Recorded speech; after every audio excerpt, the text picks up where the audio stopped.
An ellipse is a sort of squashed circle. We really need to understand this shape before we move on to the next lesson, which is drawing spheres, which is probably the most useful shape of all. A circle fits perfectly inside a square, only touching the midpoints of each of the 4 lines that make up the outside of the square. If we squash the square into a rectangle, the circle is squashed too. It gets squashed into an ellipse. The rules are still the same. The ellipse fits perfectly into the rectangle, only touching the midpoints of each of the 4 lines that make up the outside of the rectangle.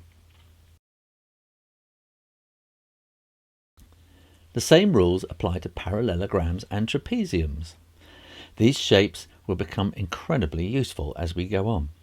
Whatever the 4-sided shape, find the midpoints of the lines to guide you as you draw ellipses. Eventually, you will be able to draw ellipses by eye and create more convincingly 3D cylinders and cones.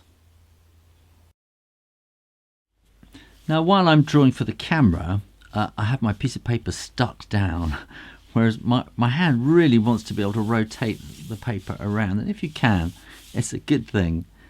So here, remember, we're kind of drawing parallel to this line here, and then we're curving off, and here, where's the center line? Here we're drawing parallel, and then we're kind of curving off that way. And again here we're drawing parallel and curving off that way, and then parallel and curving round that way. And that's going to come in a very shallow angle, and again we're coming out at a very shallow angle, and here we're parallel and then curving around. That's feeling a little bit too round somehow. Let me look in the camera. It's not too bad. So if you think, it's joining up kind of 2 different things. So here we got this line here and we're curving out.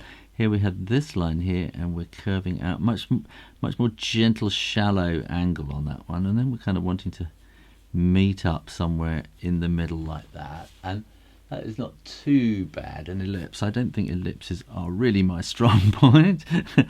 I think this can... I think that wants to be slightly pointier there and this is coming out slightly too...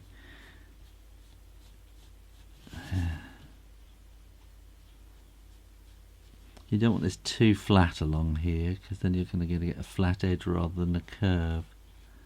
It just takes a lot of practice, and don't forget you can spin it around. Just remember, do lots and lots of these. Just draw little squares, or rectangles rather. It's not a square, is it? Just draw lots of these and kind of get your eye into drawing rectangles to fit, or ellipses to fit within the rectangle. Because remember, what we are doing here is we're sort of duplicating how a circle fits into a square. So when we come to turn that square so you're seeing it at an angle, it'll either be in a rectangle or a trapezium. And so this is the ellipse that will be formed, and hiding underneath that, this might be an aerial view of a cylinder. And then now that we've turned it on its side, we can see that ellipse will then be kind of repeated at the bottom, and we join that around, and that's how we're going to create ellipses. And in the next lesson we're going to turn this into a sphere. Well, I hope you enjoyed that, and if you did, click the link to go to the menu for all the other videos in this course and find out all about the other courses that I do, and click that logo and make sure you are subscribed for lots and lots more drawing videos on the Shoe Rainer Drawing channel on YouTube. In the meantime, you keep drawing, practice, and I'll see you next time. You take care now. Bye bye.